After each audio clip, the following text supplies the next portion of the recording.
Right, hopefully I'm online because I've got a green bar, so that's always a good sign.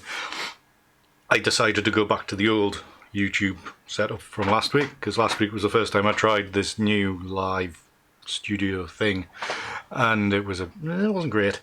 And then tonight my webcam decided not to initialize when I started up, so hopefully,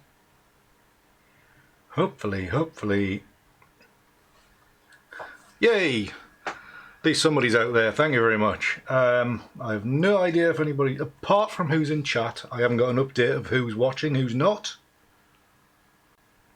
Paul, will you stop mentioning Christmas?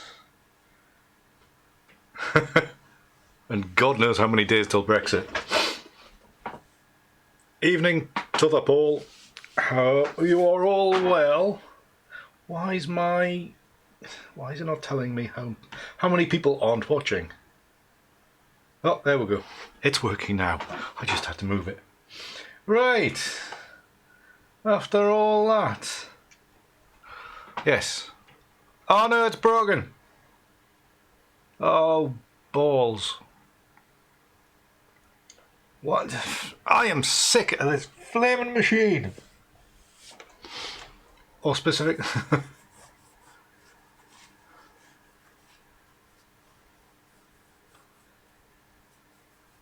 Okay, right, I have, for some reason my webcam's broken again. Do I try to fix that, or do we just crack on? It may be an idea just to crack on instead of you looking at my mug. So let's just, I say the audio is going fine. Actually we'll turn the webcam off completely. It may come back, it may not. Let me twiddle with some other bits. Plug it into another USB port, that kind of thing. Yeah, so anyways, if hopefully you buy what you saw in the description, then yeah, the webcam's buggered. Yeah, so if you read the description in below the video there, you will have read that Justin, who is in chat right now, he was with me for a one-to-one on Saturday, and I really don't know why I'm looking at the webcam because it's not working. So I had a good day out on Lindisfarne, shot some lots and lots of images, and because Justin's not really done blending before and the Nik collection and all that, then I thought it would be an idea just to see what some of his data is capable of. So we're going to do a bit of a mix some of his images up and see what we get. So that's basically the premise of tonight. And this is really throwing me, this bloody machine not working right. I should maybe have just restarted it. Anyways, right. So this image. If I can make it bigger. Come on. Go full screen. There we go. That's an image that I made last night. Lindisfarne Castle. Here from the garden that's like adjacent to it. I think it was designed back in day by, I think it was Gertrude Jekyll or somebody like that, famous garden designer. Anyways, that's there. So we were in there, shot some flowers, and that's my version of what we got so far. So we have Justin's images to work from, and I have picked a few examples out in preparation if it'll present themselves. There we go. So we might just quickly work through a couple, or maybe just do one depending on how intricate I get into it, remembering the fact that these aren't my images, so obviously I won't have much right to them afterwards. In case they do turn out alright, we'll be, I think me and Justin agreed that it would be a collaboration.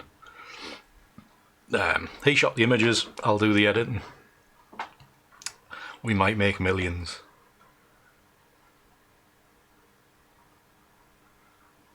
What the hell? Anyways.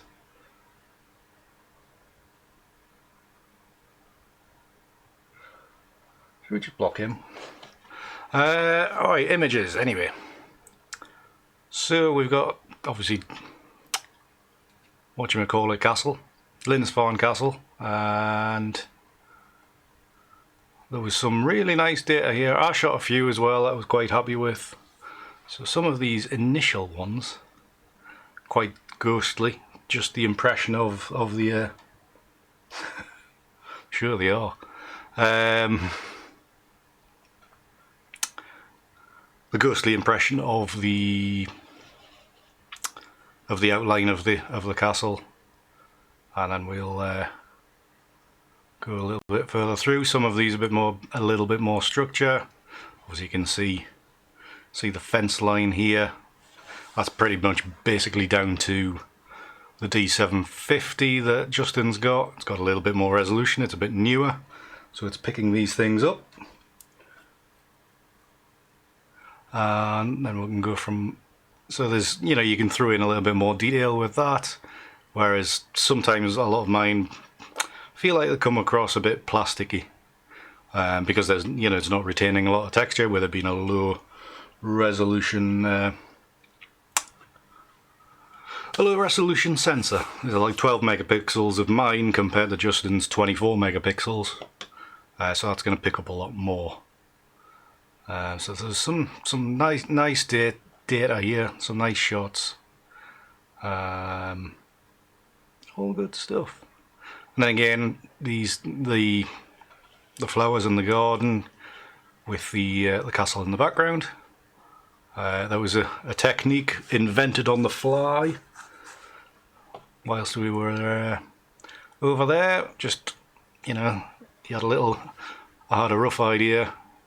And just after a few practice goes, kind of nailed that technique down, told Justin about it, and he's done his own version of it. So that was you're always experimenting on the job, you know, even if you're teaching, you're experimenting and then carrying stuff through.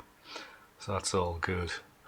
So you know, on this trip on the island as well, just here at the Priory, there was an archaeological dig going on as well, which for a bit of a turn up for the books. Then I think there was 2 or 3 skeletons on view that were being excavated. So it's, you know, not every photography workshop gets that kind of that kind of activity going on. That's what it was. Struggling with my thought processes today. And then we moved on to a couple of images of the church, and this is one I've already made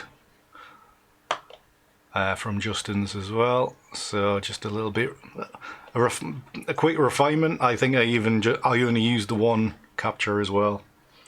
So there you go. So we will. I'm thinking it's mainly going to be these first few. Just going to combine these together, see what happens, and then maybe one using this few little set here. So probably if I do 2, it'll be both of the castle, maybe similar ideas as well. So Justin was shooting with a Nikon D750 with a Tamron 17-35. It was a 2.8 to 4, so a good fast lens. Obviously the D700's got a better newer sensor, so it is picking up quite a bit bigger dynamic range. So kind of excited to see how far, you know, we can pull the shadows. And I've already, just by demonstrating when Justin was here, you can knock the highlights back a hell of a lot. So that's good. So yeah, pulling out the shadows, as you can see straight away, we've gone from something that's pretty dark there, and there's all that data there, in that bottom corner to play with, which is good. A little bit of contrast. You know, you've got to, you're adding in 2 stops. You know, you're adding, 2.5 stops before, and it's still not clipping any brightness. So there's quite a bit of dynamic range there, and you're still keeping a lot of data. So anyways, we're getting ahead of ourselves. So we'll do our usual removing the vignettes. Obviously Lightroom picks up that it's a Tamron lens, so it knows what it's going with. We don't need to be playing around with that too much. Detail, that one image that I've already edited that was Justin's, that one of the church, then I did actually forget to put the noise reduction on, so it did come out a little bit noisy, so we'll have to remember that. Just zooming in just to check that it's okay. Maybe it's not good as high as I usually do. Maybe it's just about 20 rather than 50. You just got to find these values for yourself, depending on your own camera. Right, so we've got the image kind of cleaned up. I'm not going to harp on about it too much, but please do clean your sensors out there, people. Especially when you're shooting in the daytime with an ND filter, you're generally going to be shooting with a high f number, and this day was f11. You can see there's quite a few dust spots here, but we'll be here for an hour if we're cleaning all them up, so we'll just not bother.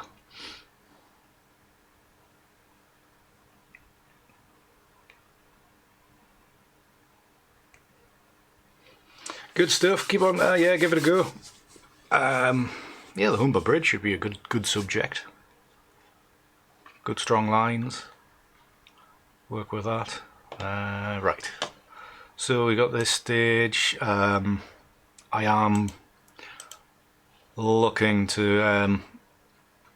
I don't know whether it was the white balance that Justin was shooting at, but there's a lot of the images of that bluey cast. I'm not sure. I can't remember off the top of my head what the brand of filter he was using as well, but that was quite blue. It might have been a Lee filter, but it kind of feels like it's giving things a bluer cast. I'm used to, on my own, is using a B&W filter, and that's quite warm. It gives, it's slightly warmer cast. I don't like these bluer ones, so we're just gonna have to work a little bit harder on the colour to get something there. So even going to cloudy, and it's it's made everything quite dark, quite blue really. So I'm gonna have to manually kind of warm these up. Maybe not to the point of adding in loads of magenta, but certainly pushing a bit of yellow into about there. Just warming it up a touch. Nothing too far. Add in a bit of contrast, a little bit of texture, because we have got more data to play with than usual. There's more in them pixels, so you can use them a little bit. Drop the blacks, just so as we go through, we'll be layering stuff together. So adding in black for this area here should give us a bit more information to latch onto. So I think that's reasonable. HSL, I'm just gonna see if I can add in a little bit more. It's going very yellowy green, isn't it? Pull them yellows back towards the oranges. Might be better. I'm not too fussed about white being white. The Gobe 77mm. Actually, I think I looked at one of them on Amazon the other day. Oh, it might have been I think it might have been a variable filter. I think that's what I was looking for. Looking at options. What was driving forward? Right. So now that that's kind of done, we'll just sync those across. Just check that these look okay. As you can see here, we've lifted the shadows in the foreground here, and then you've got a lot more detail. Still some nice shapes there. Sometimes the shapes will change quite a lot as you open the shadows up and open the shadows up and knock the highlights back. Things may well change completely from where you first saw the image. So just be mindful of that. Right, so we will open these layers in Photoshop, and hopefully it'll not take too long, because obviously these are bigger files and my computer is just as slow. Give it a second. More than a second anyway.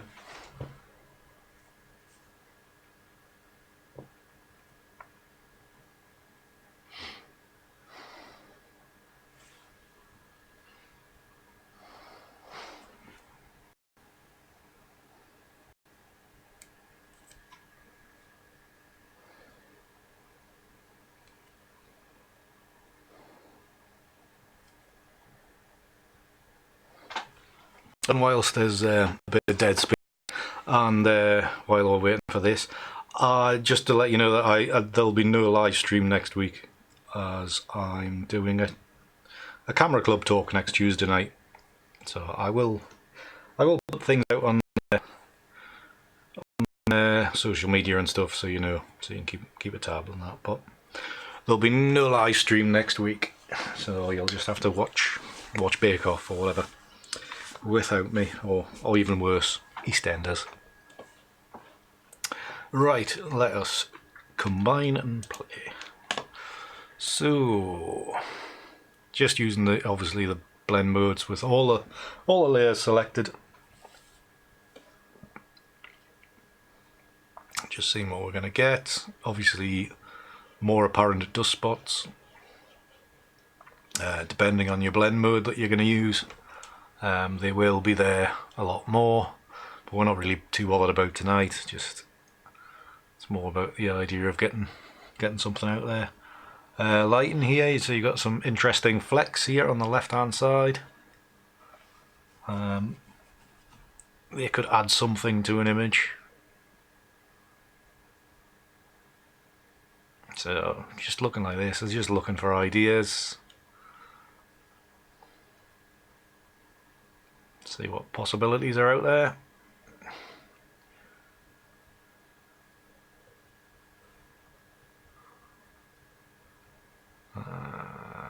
Yeah, I think Multiply's got that nicer tonality, so I'm going to stick with that. Just going to reduce some layers. So this layer, I'm just going to maneuver that into position so it's aligned. I think this one is about here. Everything works out. Obviously this is very, very dark, so we'll deal with that by just using some opacity sliders and a bit of masking as well. So obviously this top layer is very light anyway. So if I knock out everything else, this is a very light layer, so that can really stay at full opacity. It's really, I think it's these two. It's this second layer it's not a problem, but it's got this dark foreground. And obviously multiplying everything together is making the image very, very dark. So I'm going to mask some black and white there. I don't know if I do it the right way around, it might help. There we are, that's better.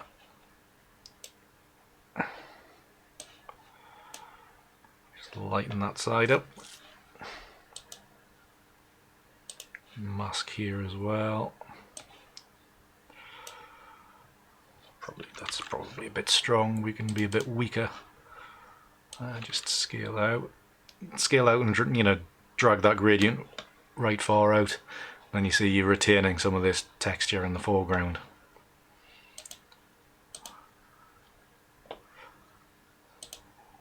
Add that one back in. Actually, just reduce the opacity of this second one just a tad.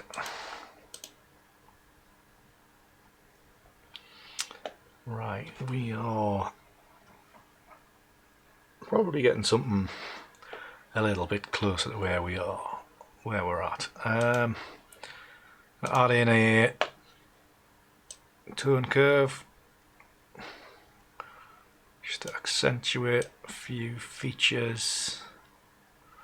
Almost getting it to the point where you can just see these streaks here, and thankfully there was a line here which is kind of gone now, which is making the image a little bit better. So I'll just crop this down so I can focus on the image that's left. So about there. Confirm.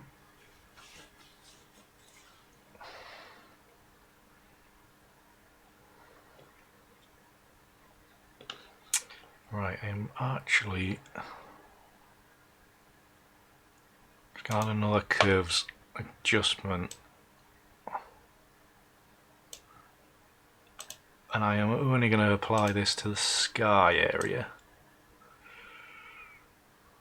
Just going to knock out some of that warm colour, because I was thinking, obviously going there, it's adding a lot of yellow, it's getting a bit sickly, so I'm actually going to add in blue in the highlights, which should whiten some of that a little bit.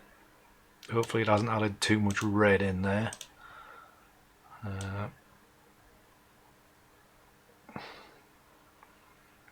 Very fine adjustment there. And then in that mask, I will just done it the wrong way around as usual, Andy. One day I will know off the top of my head which way is which. That's a decent starting point I should say. We will now stick it in Analog Effects Pro and see what happens after that.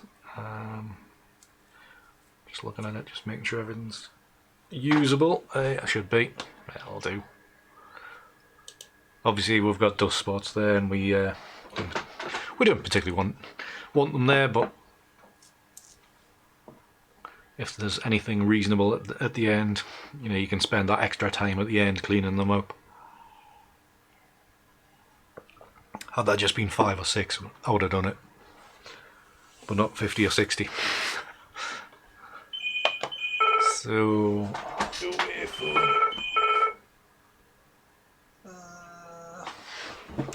be for me. Right, so a few presets down the left hand side, see what we've got. See what ideas will spring forth and multiply. There's the stream crapping out a little bit. I've got a bit of buffering going on.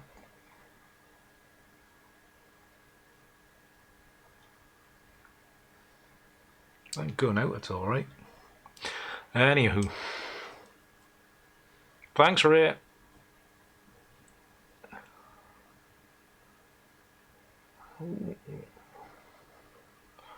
Right, well, have we got some decent stuff going forward or not? One thing about this subject, I have done it a lot recently. So I'm getting to the point of not having much inspiration for it.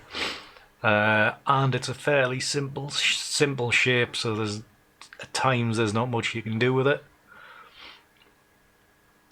Let's have a quick look at this one.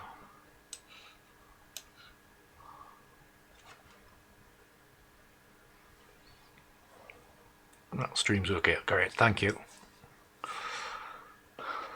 Just YouTube throwing up red lines for some reason. That one didn't look too good. So this one.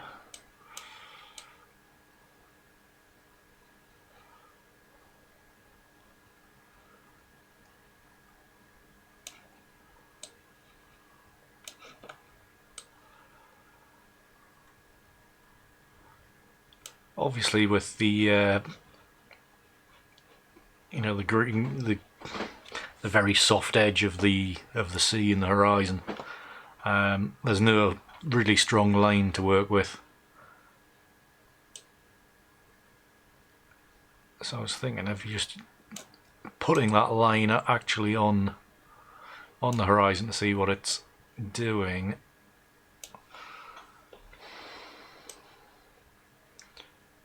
See this, we've got the horizon line just here. Actually just bring that up to where it meets the horizon line, actually on the back layer. And then you've got this kind of misty kind of sunrise shot, possibly, if you let your imagination flow.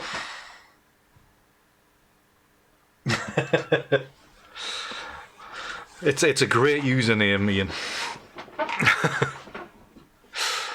I'm sure your Google account will let you change it, but I did have to chuckle when I replied to your comment earlier today, when I finally went into my comments and got caught up with everybody. I was like, that's the best username I've seen in a long time. So anyways, right, so yeah, I'm thinking kind of misty morning, sunrise in the background there. Now we just need to kind of perfect things a little bit. So we need to work on some colour. Just going to take this, I'm going to increase the detail so it kind of latches into a bit more, so it's not too blurry.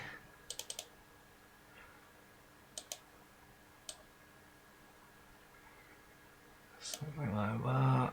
Increase the saturation again. Brightness, really good where it was.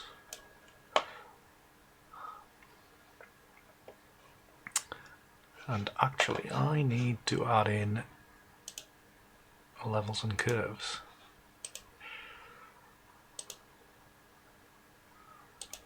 Film type, take away light leaks.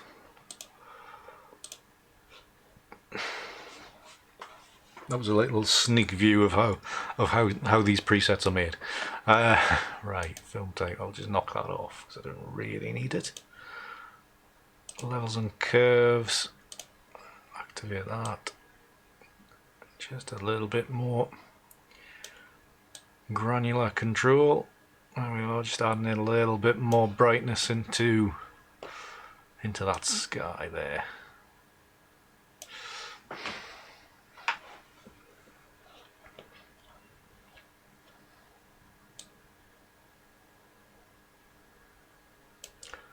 And obviously just going to tweak some colours just to see what kind of options we can have. Maybe adding red's not the right thing. And then yellow isn't great either. Do we stick to that? Yeah, actually adding in blue. For years I've been adding in yellow left, right and centre, and then all this week I've been adding blue to things. The world's a weird and wonderful place. So let's make an RGB slider again. Just pull in a little bit more contrast in there because I really want to emphasise the top of the castle there.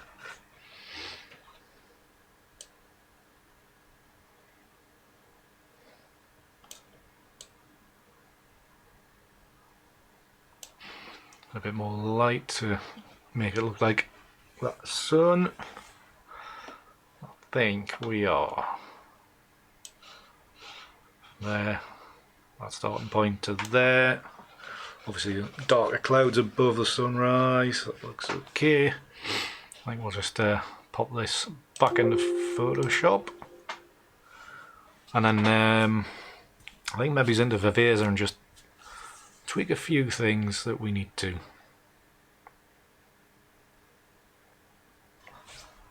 So, because what I'm thinking is just adding a bit more structure and contrast into the top of the castle here, because that layer of mist would be hanging up to a level. You can see there's almost a line just across there. So I'd imagine that's the line of the mist, and then the castle is protruding above it. And then we might actually, some of these distracting marks, we might clean up for Justin's sake. So in the Viveza, and I'll just use the U-point kind of selection system within this to hopefully do as I intend. Sometimes it's a bit random, sometimes it's okay. So drop a point on the castle there, maybe make that selection a little bit smaller, and bring the brightness down, contrast up.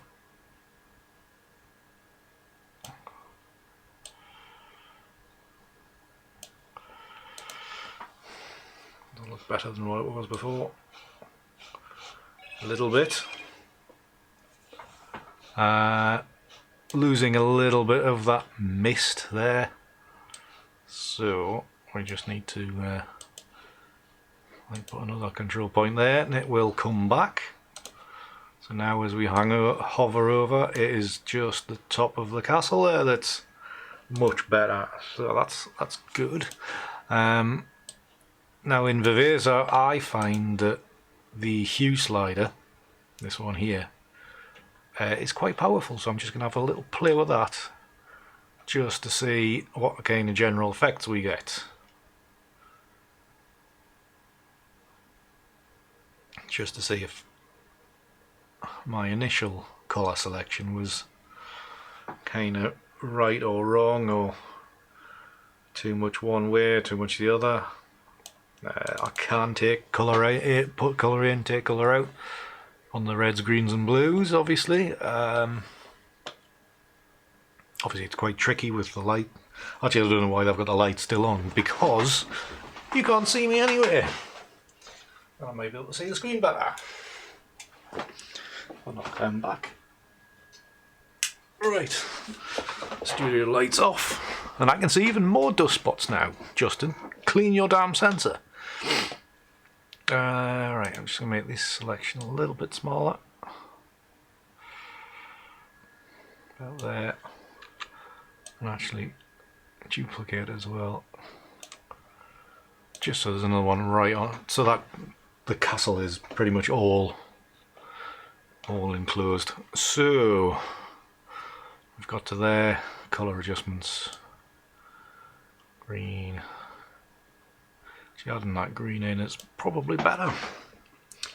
So yeah, I am probably gonna brighten this area here, but I'm gonna go back into dropping the light, basically save this out back into Photoshop, and then go back into Viveza again, because the point selection technology interferes with each other if you do them all at once. So we will go back into Viveza.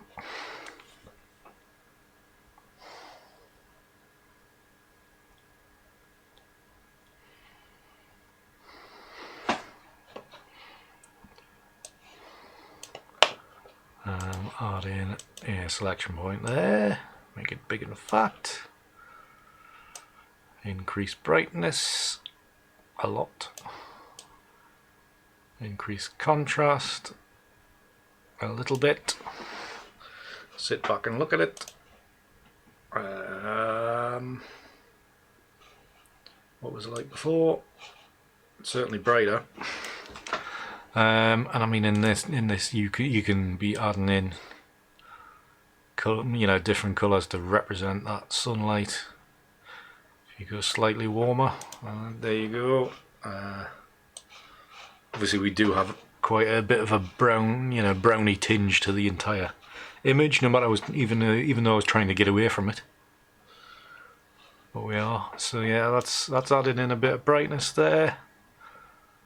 You can see where it's selected.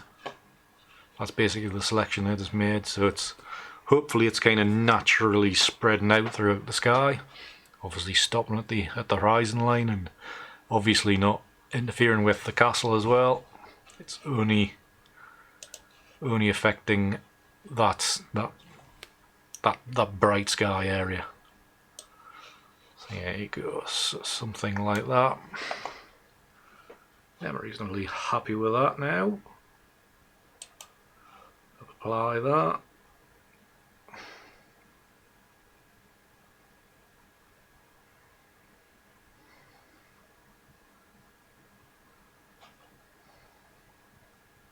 There's a bit of a warmer sunrise behind the castle there.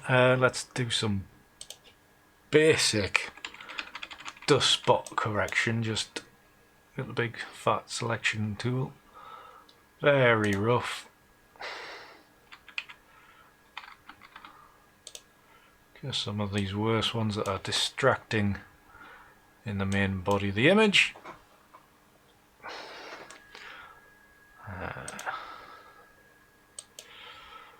Some of these ones, which you can see, I can now see the outline because I didn't do a very good job. I should have made that thing bigger.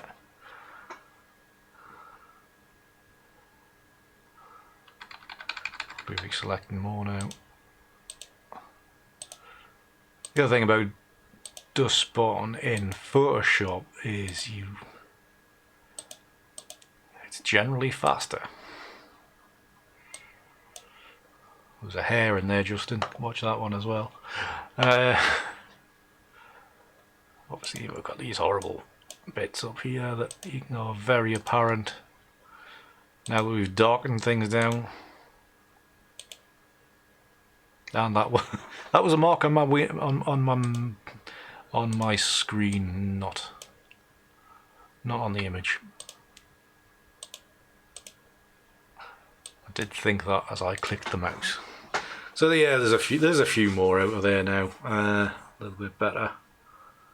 Trying to think now, is there much more to do here? Let's curves adjustment just for the hell of it.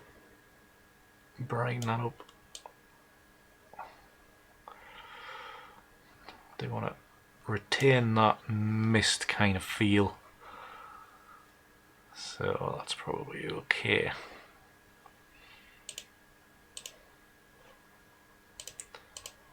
Added it in a bit better. A more distant view always helps. See whether you're getting your brightness set out or not.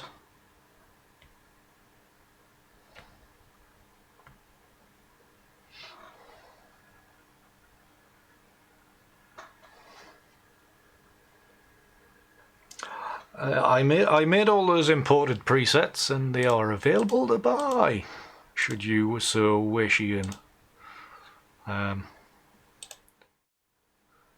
If you go to that address, then there's a collection of 27 presets for Analog Effects Pro 2. So have a look at that.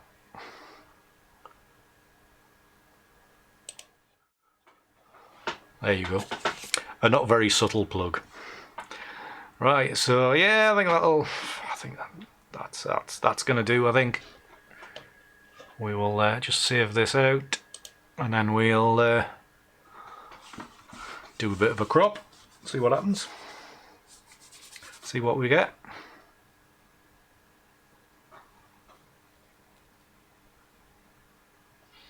When this eventually stops here, finishes saving.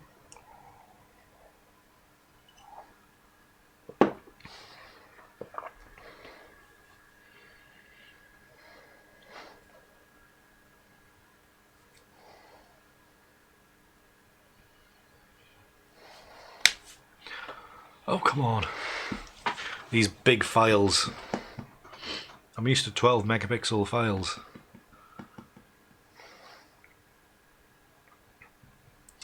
suppose I did do a few layers. Maybe I should just have flattened it. These are not mine. Come on, computer. You can do it. 64%, 65. Come on. Climb that hill. Ugh, if somebody wants to buy me a new machine, it would be, you know, just chuck a couple of grand my way. I'll be most pleased. Oh, how weird. It looks like a new webcam as well, maybe. Or maybe it's just the computer that's kind of breaking down. That's why it's not doing it. And we are finally done. Right, shut that down. Back in the Lightroom. Give it 3 spots. And then think about cropping. Virtual copy. And thinking Instagram.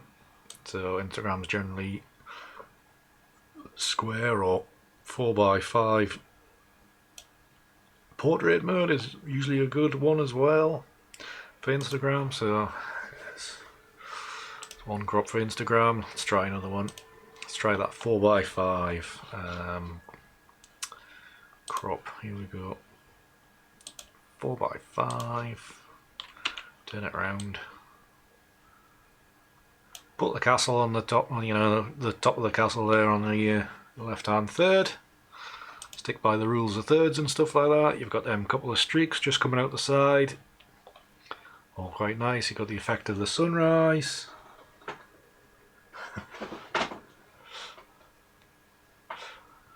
Yeah, that, I mean, they're easy to make, Ian, so, but you'll be able to pull them apart to see what things do.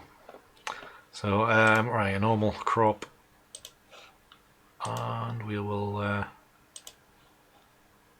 we'll go for something wide.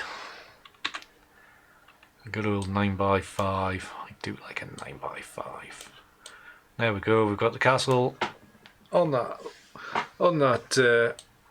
third there, on that third cross line there. Do we go high? Do we go? Well, yeah, I mean, you've got to make the choice here. You don't have to go by rule of thirds, but you know, saves a bit of argument. You could go horizon on the lower third, or you could stick. I mean, then the, you know, the castle still is on the left hand third, but it's not intersecting with that corner there. And then your horizon slap bang in the middle, and then you've got, you know, lead-in lines from the fence here.